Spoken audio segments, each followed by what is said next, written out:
When I was little, I always wanted a pair of white go-go boots. When you were a kid, you had certain style icons. I did. And these are unusual style icons. Well, Now, they one of them is something people of our age, one of them is somebody that people of our age would know.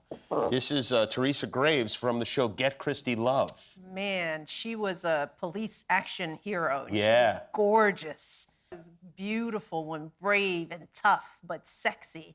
And when I was little, I always wanted a pair of white go-go boots, like Teresa Graves. But Did you get them?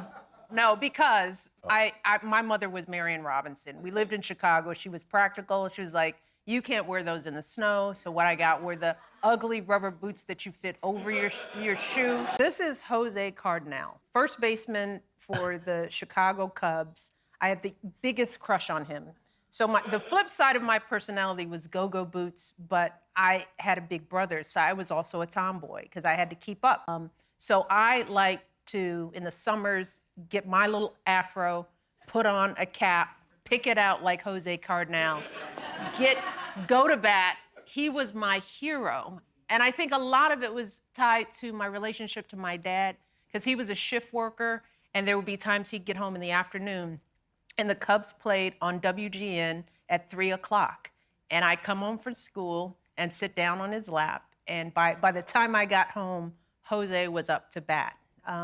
So there's also that sentimentality that is linked to that feeling for Jose. And I finally got to meet him.